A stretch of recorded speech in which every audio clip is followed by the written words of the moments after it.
Boa tarde, Simbora, bom dia. professora Paulinha, boa tarde, boa noite, bom dia, Ô, boa boa tarde, noite para Cuca. quem é de favor de Cuca, né? Porque o nosso gerenciador de arquivos, gente, fica perguntando se a gente vai falar de Cuca hoje. Que para falar de Mas lendas a gente vai falar brasileiras, assim, não vai falar da a gente vai Cuca, falar de Cuca, vai também, né? Aham. Bom, gente, olá, Errado olá, ele meu também não tá não, querido. né? E o quê? Errado ele também não tá não, né? Ele não tá certo, não tá errado, ele não tá nada, ele tá Oh, pegou pesado. enchendo o saco da professora Paula, porque para você ele não faz essas Uai. colocações. Vamos lá, gente. Então, olha só. É, faltou apenas a escola de Cusco, tá certo? Na semana passada, a gente fez a escola de Quito, tá?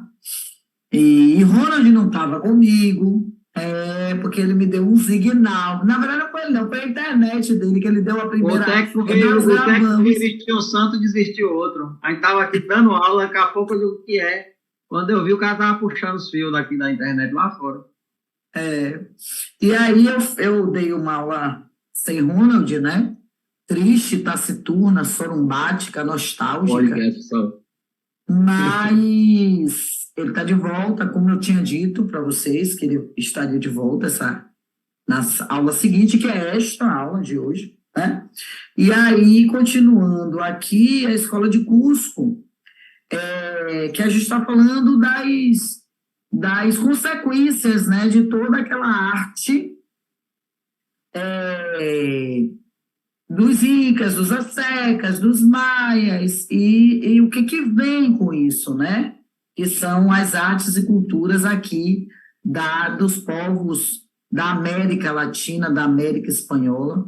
E aí eu falei da escola de Quito semana passada, agora a escola de Cusco, Cusco que é no Peru, e que é a cidade, se você hoje quiser conhecer a Machu Picchu, você vai para Cusco, tá? Aí de Cusco você conhece Machu Picchu. Então, Cusco foi conquista dos espanhóis, então foi uma cidade conquistada, e aí houve a transformação do Império Inca, tá?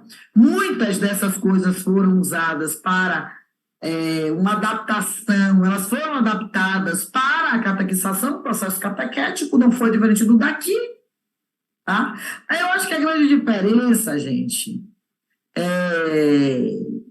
é que aqui no Brasil a gente teve uma transformação fenotípica por conta de uma imposição de até por causa do branqueamento. Então, nós tivemos uma mistura muito grande e nós não temos, Ronald, uma população brasileira como você tem, por exemplo, uma população peruana, uma população mexicana, uma população boliviana, uma população venezuelana, chilena. Quem mais se diferencia desses traços são uruguaios e argentinos, né? Que você É, já percebe um traço mais europeu, não é? Porque não houve nesses países como Peru, nananana, tanto que Cusco, olha aí, é o ponto central da disseminação da arte e cultura espanholas, mas ainda tem uma característica fenotípica indígena, né? No Paraguai, por exemplo, a moeda do Paraguai é Guarani, né?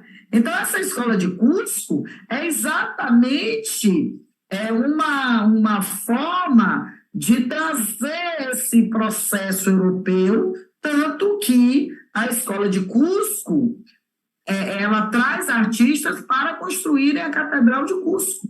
Então, você já vê que é uma transição. Mas você ia falar e eu quis terminar o que eu estava dizendo. E agora, professor Ronaldo, por favor, nos brinde com sua sabedoria. eu não. Oh, tá com Veja moral, só, hein? é interessante porque, assim, por exemplo, no Brasil, os traços dos nossos povos originários não é muito marcante, até chama atenção quando você, né, encontra na quando você encontra nas ruas, né, algum grupo e tal, e aí você percebe, mas você falou, né, no período dos caras, Aqui a gente tem muito, principalmente nas cidades, foram as primeiras cidades, né? Rio de Janeiro e Salvador, que foram as sedes, né, do governo, primeiro Salvador, depois Rio de Janeiro, é uma Sim, presença que depois se misturou bastante entre o homem branco, né, e o homem negro, ou seja, vindo do continente africano. Mas que depois, claro, a gente tem uma miscigenação muito grande. Mas, sim, assim, você percebe nesses lugares essa coisa bem nítida dos traços étnicos dos povos originários dele, assim como dos povos europeus, somente como você falou, né? E aqui a gente não, no meio dessa miscigenação se perdeu bastante, e aí a gente não tem essa marca, como você tem muito na Bolívia, né? Você chega em lugares na Bolívia, no Peru, você percebe bastante aquelas comunidades inteiras com os mesmos aspectos étnicos, né? E a gente aqui não tem.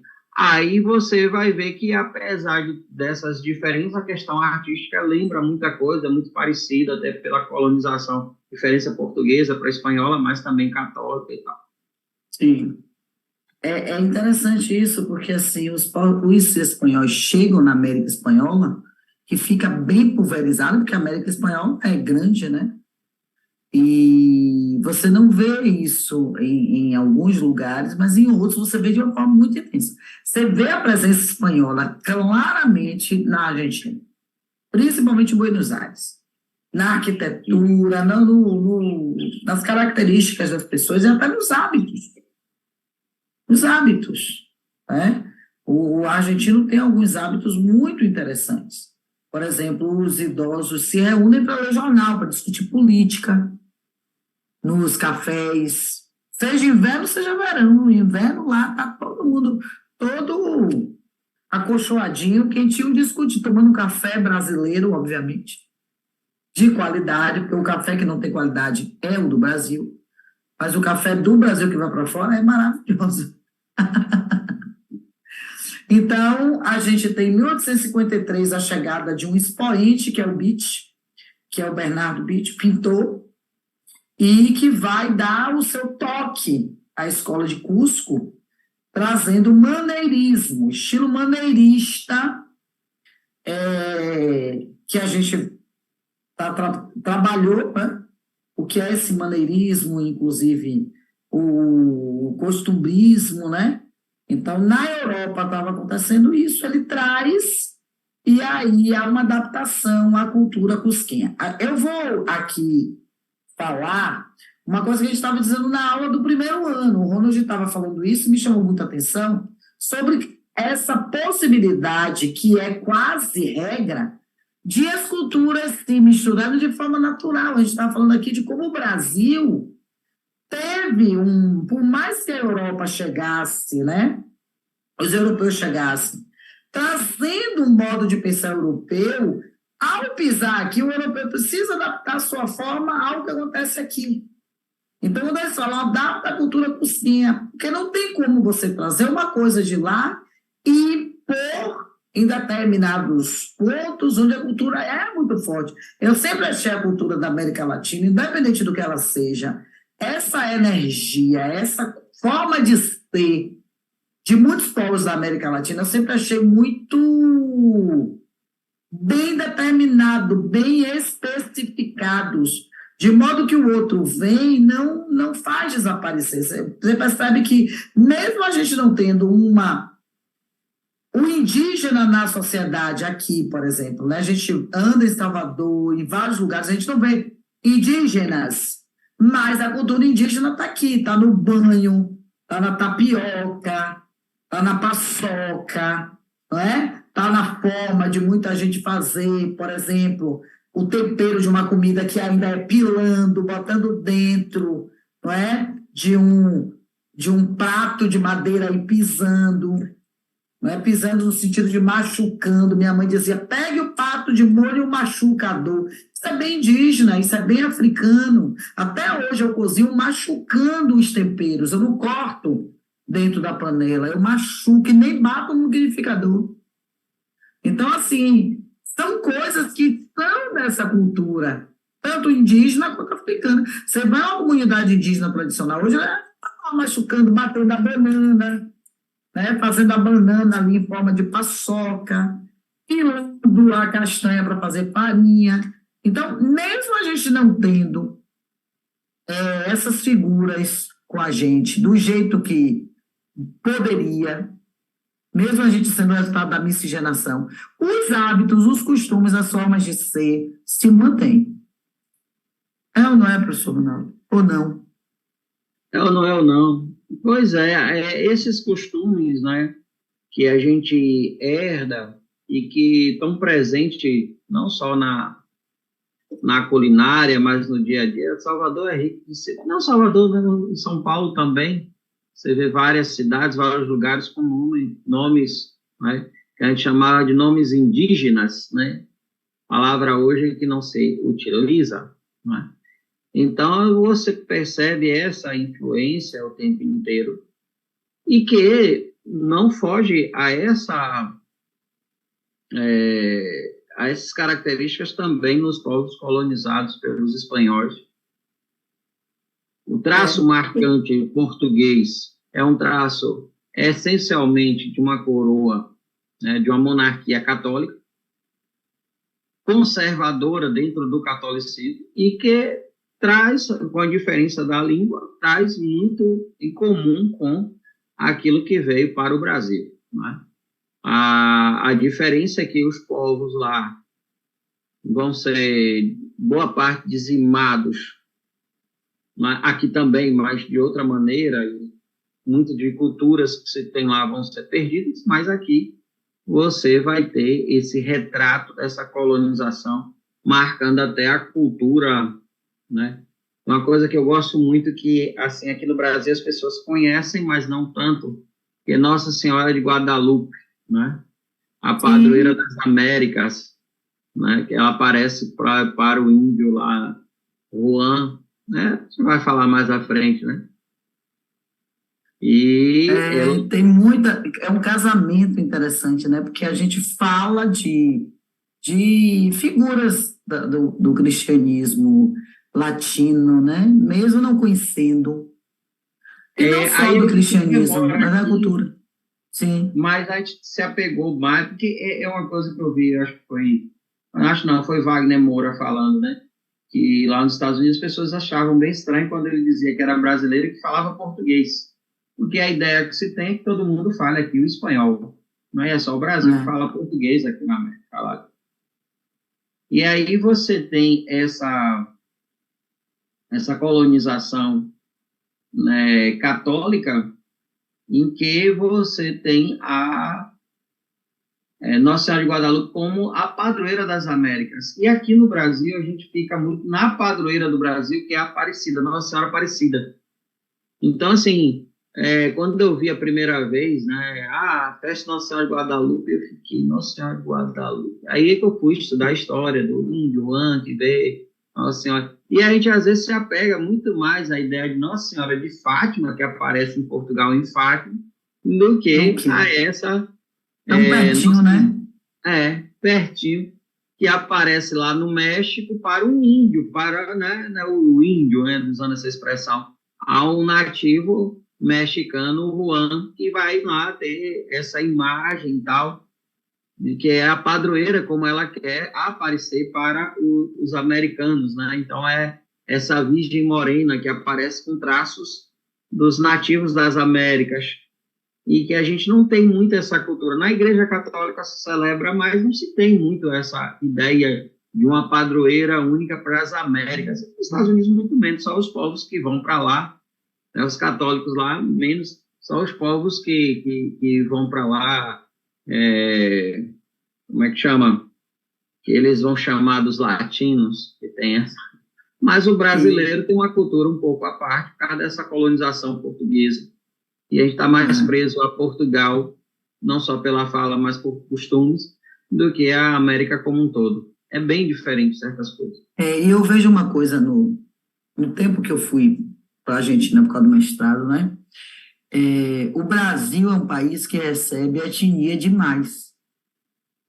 O E é o Brasil quê? fez lei que recebe muitas etnias para morar mesmo. Eu não vejo isso muito na Argentina, sabe? Por exemplo, aqui a gente recebe, no século XIX, XX, no início lá, muitos imigrantes europeus, a gente dá terra para eles. No século XIX tem a lei das terras e eu vejo as pessoas reclamando tanto de cota para isso, cota para aquilo, mas ninguém reclama de lá, da lei das terras, que foram doadas terras e terras e terras aos imigrantes europeus. Então, aqui, realmente, essa colonização portuguesa, essa visão determinista, essa visão evolucionista, essa visão de raça superior, raça inferior, trouxe uma aceitação de povos de todos os campos. E eu não vejo isso dessa forma, né, nos países latino-americanos, nem nos nossos vizinhos, né? A gente não vê essa fusão dessa maneira que foi feita. Aqui fez tanta fusão que gerou uma grande confusão, né? Ficou muito confusa essa nossa história fenotípica, étnica, né? Fisiológica. Então, na pintura, motivos religiosos, e aí a gente vai voltar àquelas coisas que a gente falou, típico da arte religiosa, assim, não tem uma preocupação com o artista, não tem perspectiva, não há uma preocupação da técnica, mas aí é uma pintura religiosa com algumas cores bem fortes, principalmente É o que é vermelho. marcante da América Latina, com exceção do Brasil, né? Exato, com exceção do Brasil, exatamente. E você pode observar que muitas bandeiras, inclusive, levam essas cores, né? O vermelho é muito presente. É engraçado que me chama muita atenção, né? Apesar de ser um espanhol, os filmes de Almodóvar, quando você assiste os filmes de Almodóvar e vê aqueles filmes ou novelas mexicanas, né? A decoração das casas é muito vermelho, muito amarelo, muito azul, muito. Né? Aquele vermelho encarnado A assim na própria parede. Frida, né? A Frida, quando a gente... Frida é isso aí, né? Assim, né? Uma mexicana legítima. Eu adoro Frida, nossa. Quem não, né? Então, olha, uma grande mulher à pergunta frente. não que vai aparecer, quem não? Não, vai aparecer assim, quem é Frida?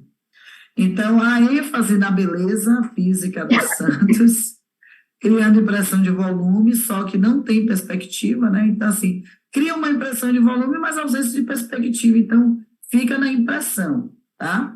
E essas questões voltadas muito para, que depois a gente vai ver muito no barroco, que é a presença de folhas de ouro, a presença de ouro no interior de algumas igrejas, sendo que o barroco não vai aparecer na América Latina como aparece no Brasil de forma nenhuma. Por quê? Porque é influência de Portugal, né?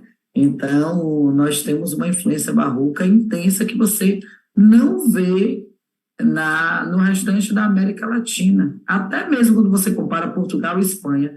O barroco em Portugal é muito mais intenso do que o barroco, pelo menos na arquitetura. A gente percebe o barroco português, tanto que a gente comprou essa ideia, né? E Salvador, que é o centro brasileiro nessa época, é uma cidade com uma arquitetura barroca assim, muito presente, tanto que vem gente da Europa para ver o barroco daqui de Salvador, né? Sim. Então, é muito forte. As igrejas, mesmo quando são híbridas, tem algo de barroco. Mesmo quando elas não são barrocas, quando elas já misturam alguma coisa, você pode olhar lá, o anjinho de bochechão, que você vai encontrar o jogo do claro e escuro nos tetos também, muito fortemente. Eu acho que o barroco expressou muito, talvez tenha sido o estilo que melhor expressa essa dicotomia conflituosa de perdão, pecado, céu, inferno, Sim. não é? Deus, diabo. Eu acho que nenhum estilo nenhum estilo medieval eu não sei se é porque o barroco sai do Renascimento, sabe? Já tem aquele E é muito paradoxo. interessante, porque o barroco é um movimento também de contra-reforma, né? Pois é. Deveria ser muito mais luz do que sombra, né? Já que eu quero... mas nesse sentido, aí é complicado, né, falar, mas nesse sentido, a igreja estava buscando um lado humano dessa coisa, em contrapartida a uma visão protestante, né, que já tem outra dimensão da questão Muita de briga, somente a muita briga, Sagrada né? Escritura e não tem a tradição, etc. Então, ela vem com toda essa ferramenta da antiguidade cristã, né, da igreja primitiva e tal, e tenta ali, aí vem essa coisa do santo, né, da procissão, e aí vem toda essa disputa do, do, do renascimento do homem que surge ali com o homem santo, Gregório de Matos, né? Xinga todo mundo, depois está lá pedindo perdão a Deus e tal. É, é um arcabouço de antítese, né? Não tanto paradoxo, mas de antítese. Bom, e é isso aí, você vai ter planos de fundos muito ligados à fauna e à flora. Em matéria de Enem, não são tão explorados esses tópicos, mas a gente entra num tópico o tópico da cuca, um tópico muito explorado, e aí já vamos dar a dica da série Cidade Invisível, tá? Eu assisti, você assistiu a última temporada? Assisti, até agora serão duas, uma Foram é duas, eu centrada acho mais que no a última, Nordeste, a outra mais no Norte. a que eu assisti, a último episódio, eu achei que foi meio final, se não foi final, ficou meio, sei lá, ficou faltando algo, ou tem a terceira... Eu acho assim, ó, pelo que eu entendi da lógica, eles vão fazer algo meio Macunaíma. Uhum. O que é que o Mário de Andrade diz? Ele diz o seguinte: eu só viajo para fora do Brasil quando eu conhecer o Brasil. E Macunaíma é muito produto desses estudos da cultura popular brasileira. E ele, o que é que ele faz?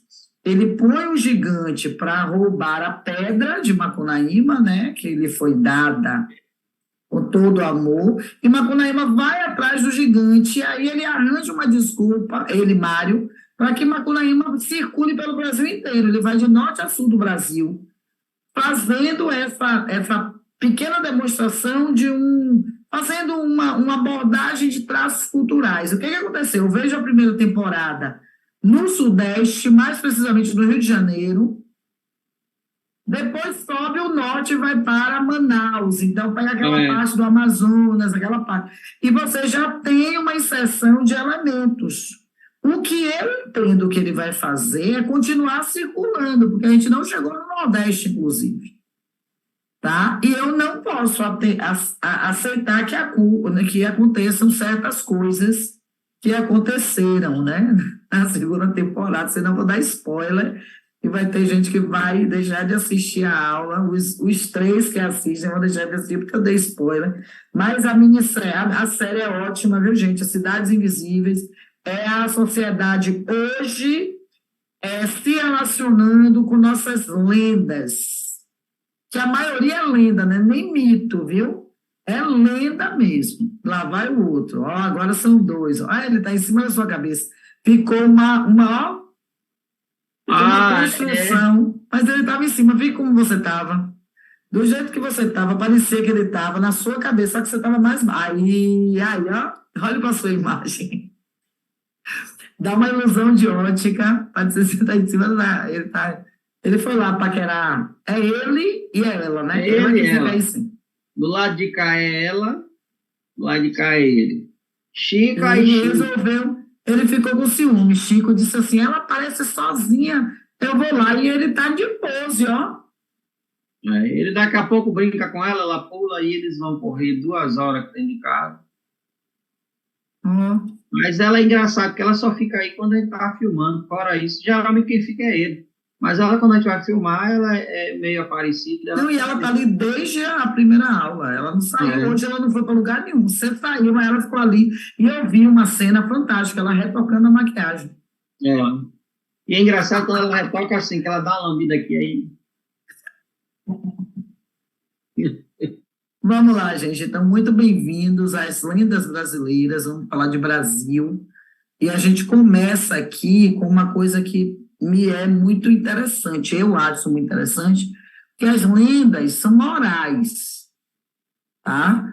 As lendas têm, assim, uma origem indefinida, não dá para você definir quando surgiu a primeira lenda, quando foi a primeira lenda, quem inventou, não tem isso. Agora, o que se diz em relação à lenda é que algo no que é contado realmente aconteceu. Em algum momento, algo aconteceu. Ronald, você está aí, Ronald? Acho que o Ronald congelou, viu, galera? Pronto, caiu. Estava demorando hoje. Hoje ele demorou para cair. Então, são relatos, não é, que surgem com o passar do tempo, ganhando contornos ficcionais, mas alguma coisa foi vista. Ah, a mula sem cabeça foi vista? Não.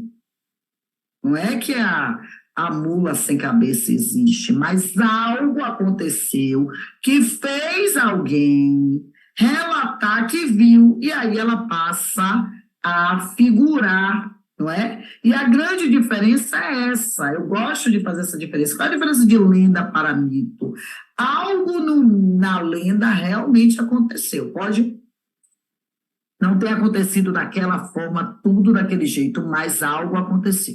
No mito, é a fantasia que impera. Não há embasamento científico ou histórico relacionados a seres sobrenaturais ou heróis. Então, vamos falar do mito da caverna de Platão. Não há nenhuma evidência de que existia uma caverna com pessoas que viam imagens refletidas. Então, o que o mito traz para a gente, que a gente vai usar, não é? Com o qual a gente vai se apropriar e dialogar, são simbolismos, são metáforas que vão direcionar interpretações que atendem a determinados anseios da sociedade. Então, os mitos surgem dessa necessidade de um ser humano explicar o sobrenatural. A lenda não. A lenda fala de seres que, por algum motivo, ganham contornos sobrenaturais a partir de algo que alguém viu em algum tempo, em algum lugar, e que você não sabe o que é ou quem é. Por quê? Porque é transmitido de forma oral. Fulano conta ciclano, há quanto tempo? A bisavó da minha avó contava que... Tá? Já o mito não. O mito é uma simbologia de caráter completamente fantasioso, mas que expressa questões ligadas ao ser humano. A mitologia surge da palavra mito. Então, você tem a mitologia nórdica, a mitologia romana, a mitologia grega, a mitologia indígena, a mitologia africana. Há muitas mitologias, muitas, egípcia, repleta de elementos, repleta de ícones, tá? É muito interessante, porque, assim, a mitologia apoia, não é? A própria psicologia, apoia a psicanálise, não é? Os arquétipos. Então, tem muita coisa. E aí vem uma imagem de uma figura, né? Todo mundo conhece, que é o velho bom Saci. A gente teve, por exemplo, o Mico, e teve gente de Saci, né? Teve um Saci especialíssimo, que eu adoro, lá no 3º ano. Então, as lendas brasileiras fazem parte do folclore. Como toda lenda é transmitida a partir da oralidade, e estão inseridas no direito cultural, uma coisa muito importante da história de um povo, e em especial a história do povo do Brasil, as lendas que fazem parte da sua história. E qual é a ideia? Transmitir conhecimento através de conotação e também instrumentalizar e estimular essa questão da criatividade, da simbologia. Nós temos muitos. Quem bebeu, fique aí atento a isso. Quem bebeu muito nessa questão das lendas brasileiras foi o Monteiro Lobato. Monteiro Lobato bebe muito nas lendas brasileiras. Tem vários episódios, várias histórias do Sítio do Pica-Pau, em que Dona Benta conta várias lendas. A própria construção dos personagens. No Sítio do Pica-Pau tem o Saci, tem uma boneca de pano que fala que é Emília, tem a Cuca, né? Então, vira e mexe, aparece um vulto da vida. Então, as lendas indígenas estão atreladas ao nosso espaço natural. As lendas indígenas estão atreladas ao que a gente chama de grande mãe, a mãe terra, a Pachamama, numa linguagem bem da América Latina, né? Então, a utilização delas é motivo de explicação para o surgimento de alguns frutos. Então, elas têm, muitas vezes, um caráter pedagógico, um caráter educacional, e, ao mesmo tempo, elas criam pontes para que nós consigamos falar de sentimentos que fazem parte de nós, seja esse sentimento coragem, amor, compaixão, respeito, cuidado com a natureza, né? Hoje a gente atualiza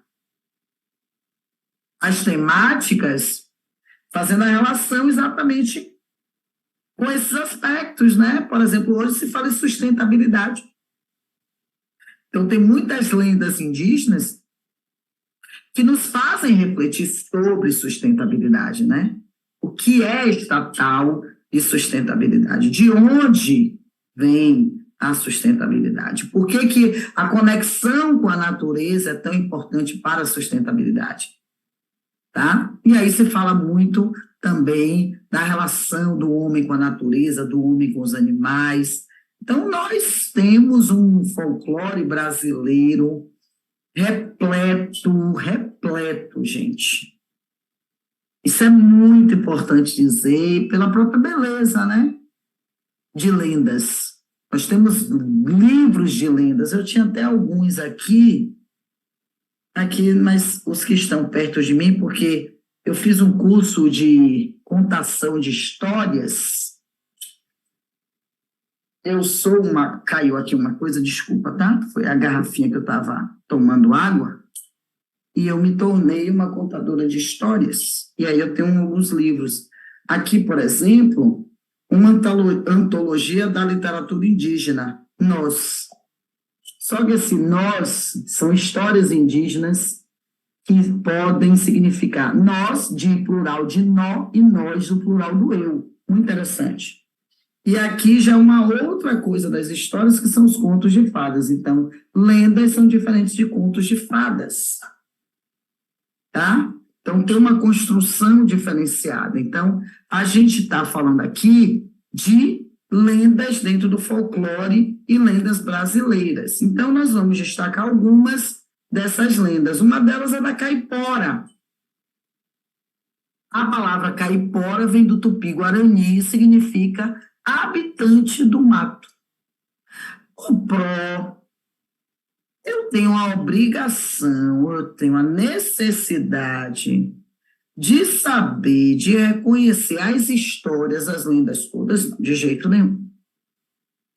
Agora, é muito importante, muito, não é uma coisa passageira, não, é uma coisa de valor, que a gente saiba, pelo menos, o que são lendas indígenas e como elas representam, como elas têm uma representação. Tá?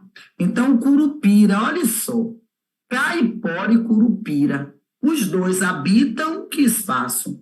O espaço das florestas. O Curupira, inclusive, persegue quem destrói a floresta.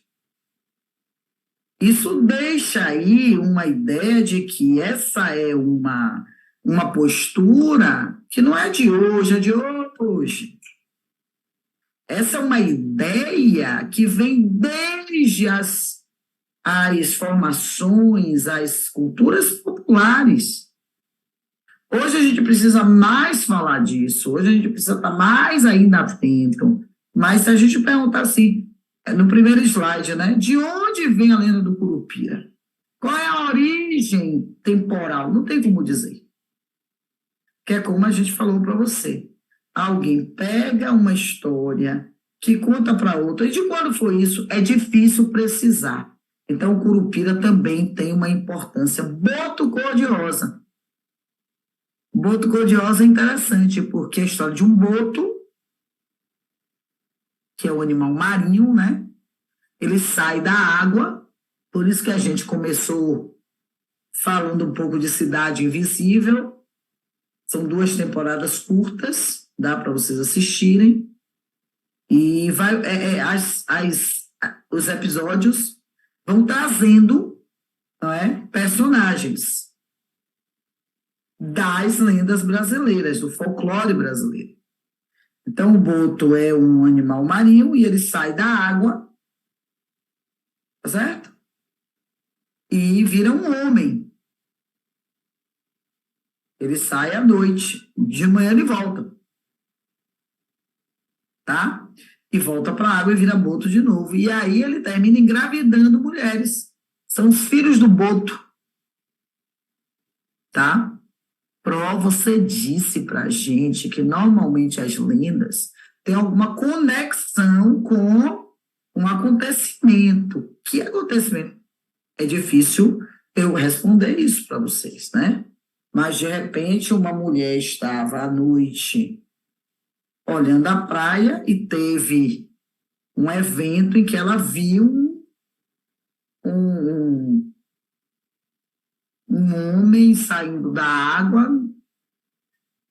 nu, e a impressão que ela teve é que ela não tinha visto um homem, tinha visto porque o boto lembra muito tipo um golfinho, uma coisa assim, né?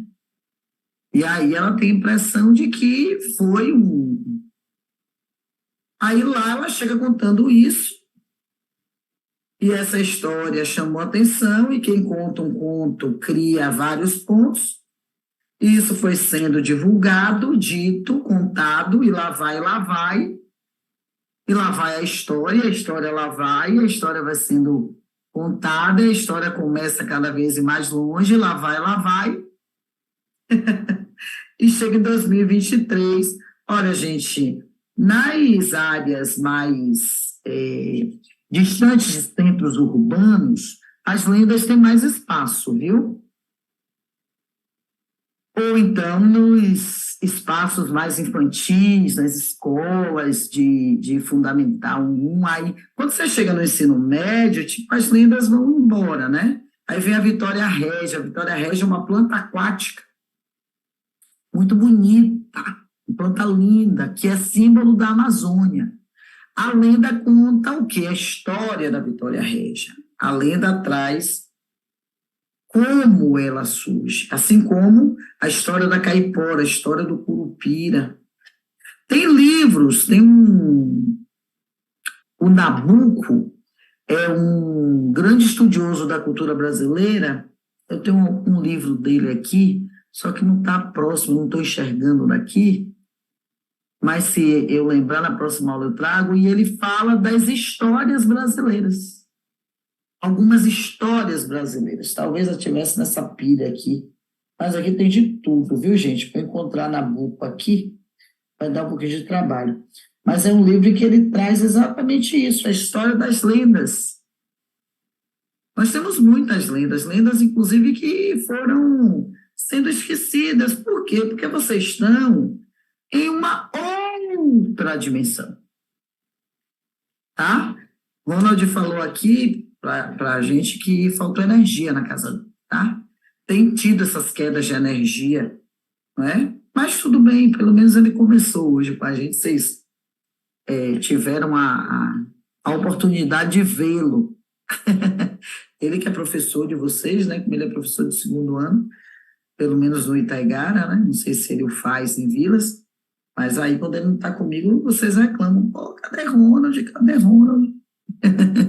Nesse momento ele deve estar lá muito preocupado porque a luz faltou. Então vem a questão de Iara também, que é a moça dos rios, como se fosse a nossa sereia do mar. Existe a Iara, né? A Iara seria essa musa da água doce, que tem um espelho e se olha. Então, o mar tem a sereia e o rio tem a Iara. Seria essa habitante aquática, né? Talvez na mitologia africana, Iara represente Oxum, tá? E Iemanjá, a sereia. Então, ela habita os rios, só que a origem é o rio da Amazônia, mas a Iara começou a estar por aí tudo, né? Então, quem normalmente nasce e cresce em cidades banhadas por rios, tem muitas lendas, né? Com essas interlocuções. Aí vem a mandioca. A mandioca conta a história de Mani. Mani é uma pequena indígena que é enterrada dentro de uma oca. E no lugar onde ela foi enterrada surge uma planta, uma raiz. Mani na oca. A raiz é a mandioca, né? Que lembra uma espécie de mandioca, ou mani na oca, né? Então, e que é, gente, uma raiz muito importante, né? A mandioca é uma matéria-prima. Nós que somos nordestinos, ou que estamos, não é, neste momento no Nordeste, nós temos uma relação muito forte com a mandioca. A farinha de mandioca e tudo que vem dela, né? Então, se faz tapioca, se faz goma, se faz carimã. Então, é muita coisa que vem da mandioca. A maniçoba, tá? Que é feita com as folhas da mandioca. Então, tem todo... Ora! Oi, faltou a Aí eu música. tenho uma música para você. Quanto tempo não te vejo, cada vez Oi, você aí eu mais mandei uma mensagem longe. para Xande, eu disse, Xande, faltou energia. Ele disse, esse negócio aí tá zicado. Eu estava dizendo aos meninos que você havia mandado uma mensagem dizendo que faltou energia, mas que Voltou, deu estava uma tudo queda de bem. luz aqui, aí iniciei tudo, voltou Tome energia. cuidado, viu? Porque queda de luz, às vezes, para equipamento é uma delícia. Ah, não, Tipo queima-tudo. eu tenho aqui os filtros Estabilizador. de linha para não dar, porque aqui sempre, quando chove, é impressionante. Eu não sei se tem a ver com a praia, com o que é, mas sei. Às vezes é muito boteco também que consome energia. Aqui tem muito isso, sabe? Aqui tem muitos bares, tem muita coisa aqui no Rio Vermelho e sempre É. tem, né, de uma demanda de energia, às vezes que é uma confusão. Mas Bom, é o mas preço que aí, paga por morar em bairro boêmio, né? Olha para ali que beleza. olha lá vai, ó, toda esticada, se espreguiçando aí, ó. E os livros são a escada dela, né? É. Ela conhece meus livros mais que eu, essa danada. Então, gente, eu estava falando aqui para eles, Ronald, de algumas lendas, né? A gente já está ali no Boitatá, né? Que é uma serpente de fogo que protege a floresta, e observem como as lendas têm a ver com os espaços da natureza. As lendas brasileiras têm a ver, por exemplo, com floresta, como é o caso de Caipora e Curupira, rios, como é o caso do Boto Rosa, água, né? Água, elemento água, o Mau Rio, Boto Rosa, Vitória Régia, Iara, comunidade indígena, Mandioca, Mani, que é enterrada na oca, o Boitatá, que é uma serpente de fogo, serpente, ficou faltando um ezinho ali, né? Serpente de fogo que protege a floresta. O Saci Pereira, o Saci é ótimo, porque o Saci, ele transita em qualquer espaço. Até porque o Saci, esse gorro dele vermelho, é o que dá poder a ele. Se você tirar o gorro dele, ele perde o poder. E ele tem o poder de aparecer, desaparecer de uma forma muito rápida. Ele aparece, desaparece. Então, não tem espaço para ele. E ele tem uma característica ótima. Ele adora aprontar. Aprontar mesmo, deixar armadilhas. É um herezinho, né? É um herezinho. E para quem gosta dos Smurfs, É aquele Smurf que dá um presente quando você abre, explode.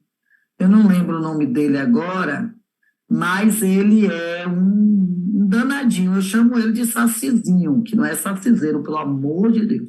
Porque o espírito desse Smurf é igual ao do Saci. É Da o, brincadeira. é o O cara que é zombador. zombador, é. É um espírito É, zombador. é o espírito zombador, aquele brincalhão.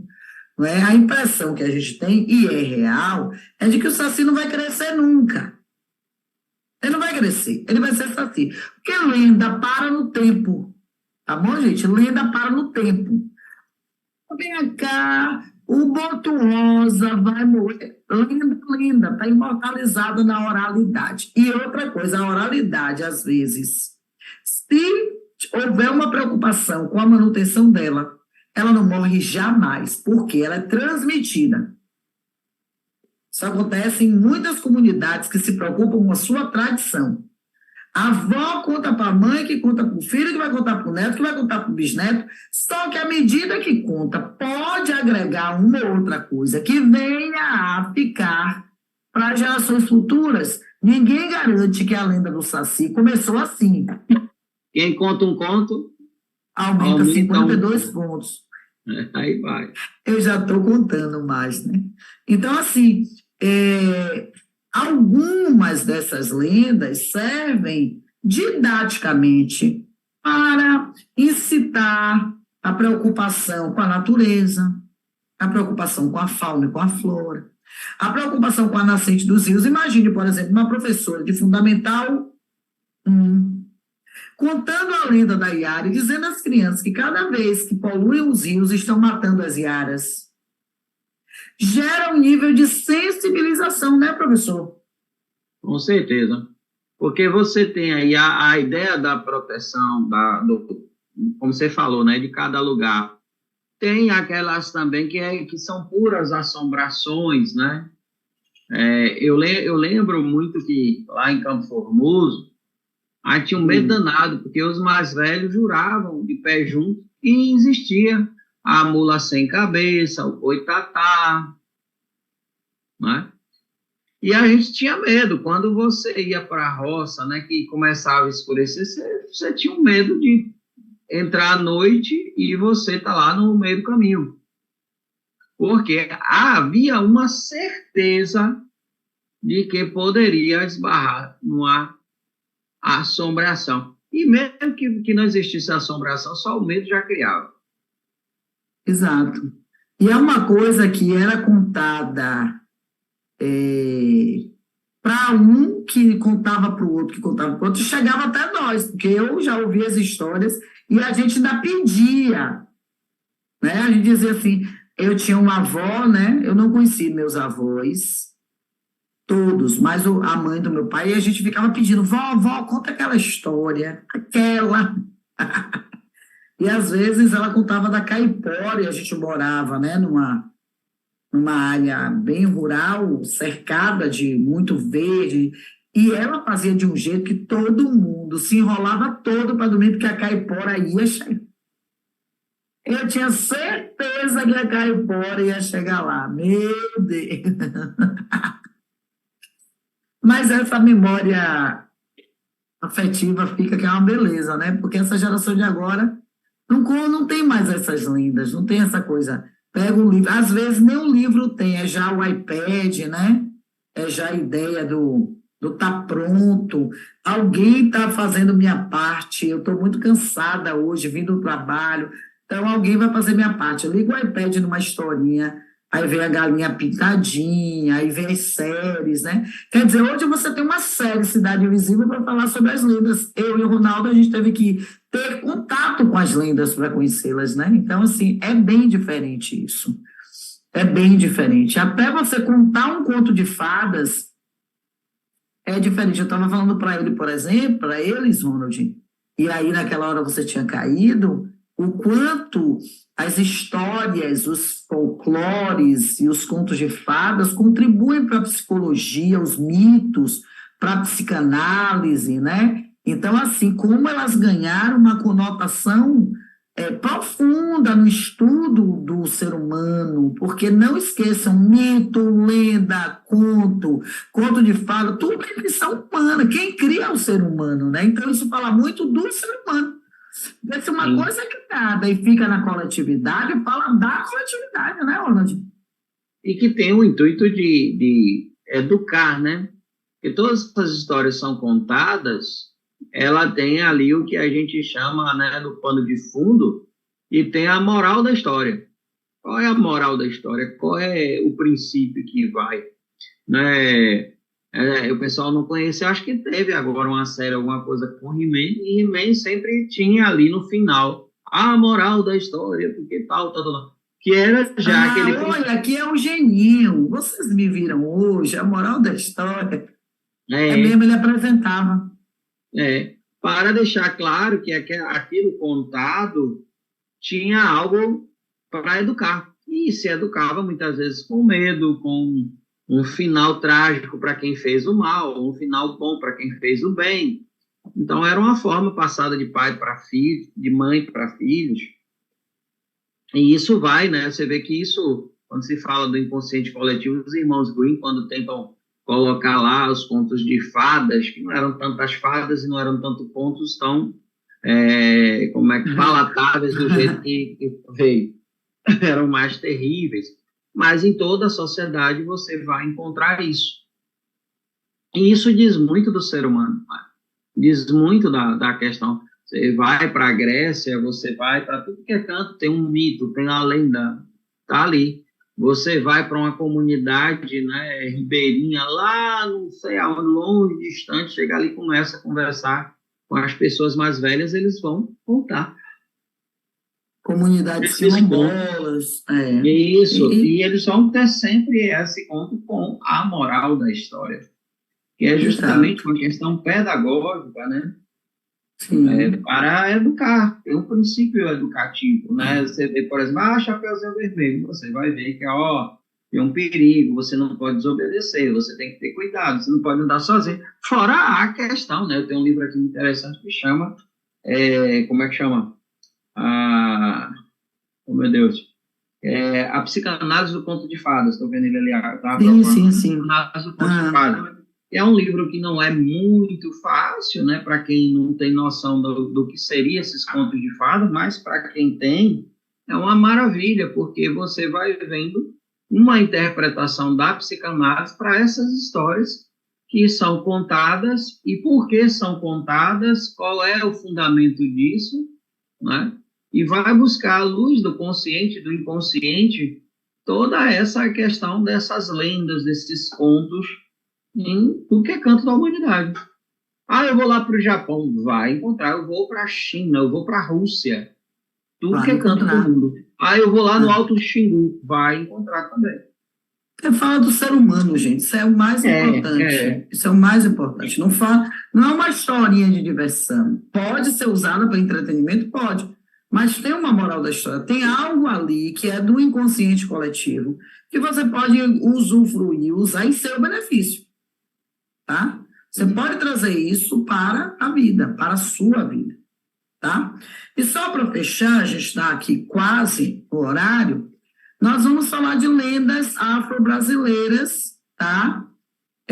E são algumas. Eu não vou falar delas, tá? Porque a gente vai pegar nessa mesma ordem de. Só que agora afro-brasileiras, mas a gente vai selecionar algumas delas para falar delas. Então, para não falar delas de forma mais corrida, vai ficar para a próxima gravação de vocês. A gente vai fechar essa gravação aqui, vai ficar para a próxima e a gente fecha, que tem um pouquinho, não é muita coisa, e vai entrar no capítulo 8 na semana que vem.